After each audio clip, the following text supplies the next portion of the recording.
काफ़ी लोगों को आज के टाइम में स्लीप डिसऑर्डर हो रहे हैं जी। और उसके लिए एक मेलेटोनिन करके काफ़ी फेमस हो रहा है इस टाइम पे, लोग मेलेटोनिन ले रहे हैं। तो इज़ इट वर्थ कि हमको मेलेटोनिन लेना चाहिए स्लीप डिसऑर्डर के टाइम पे? मेलेटोनिन पहले तो आपको देखना है कि इंसोम्निया किस लेवल का है।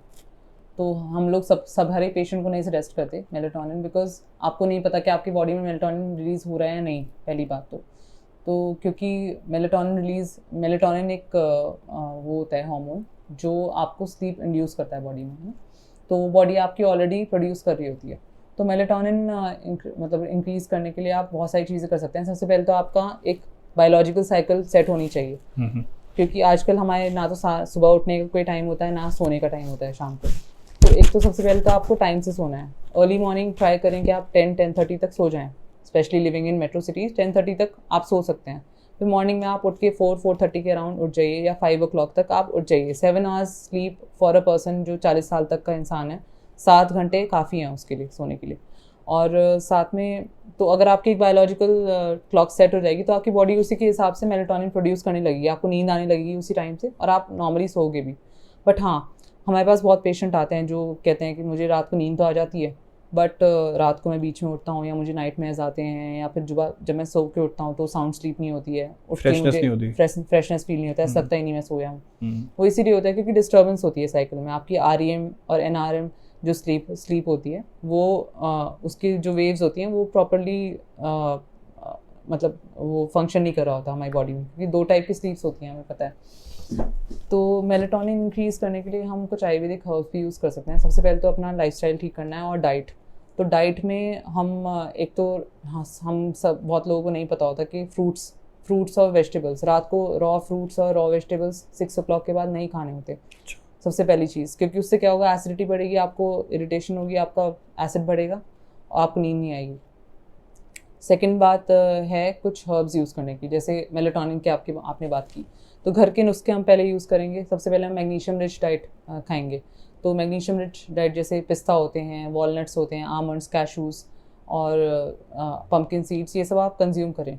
रात को आप एक और चीज़ कर सकते हैं घर में कि आप एक ग्लास दूध लें, गर्म करें उसको, उसके अंदर जायफल थोड़ा सा ग्रेट करके उसको कस के डाल दें उसके अंदर, मतलब आधे चम्मच के बराबर। उसको थोड़ा सा पकाएं 5 मिनट के लिए कम आंच पे, और उसको फिर वो पिए गर्म दूध। तो उससे भी आपका मेलेटोनिन प्रोडक्शन होता है। अच्छा। हाँ, और साथ में आपको मतलब रात को अगर हो सके तो मेडिटेट करें।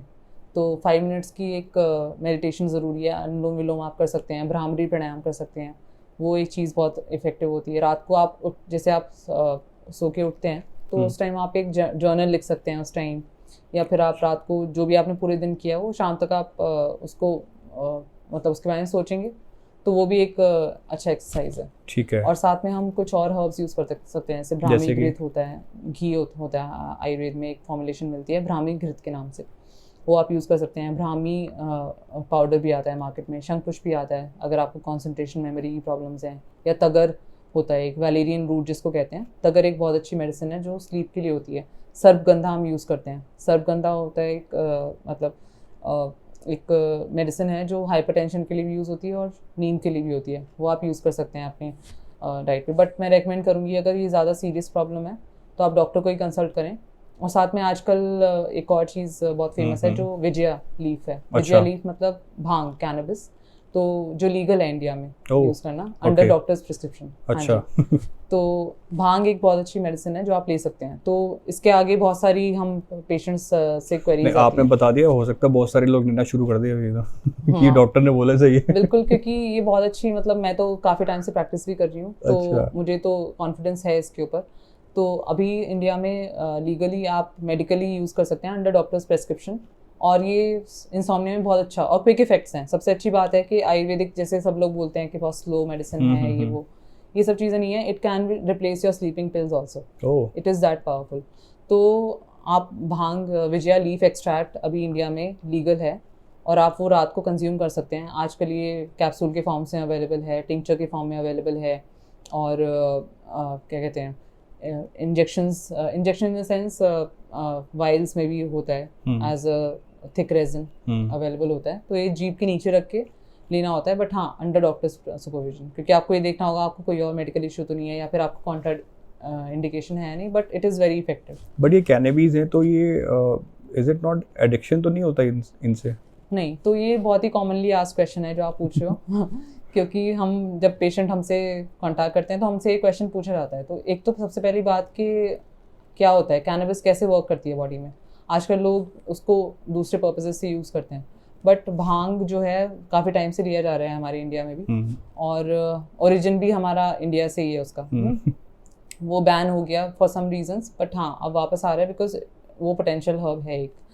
तो जैसे आपने पूछा, दूसरे कंट्रीज में तो ये लीगलाइज है, बट इंडिया में नहीं है क्योंकि इसका मिसयूज गलत फॉर्म में ज़्यादा होता है। हाँ, तो ये लीगल अभी विजया लीफ एक्सट्रैक्ट अभी लीगल है। अच्छा। जो आप डॉक्टर के कंसल्टेशन के अंडर ले सकते हैं, और कुछ कंपनीज बना रही हैं।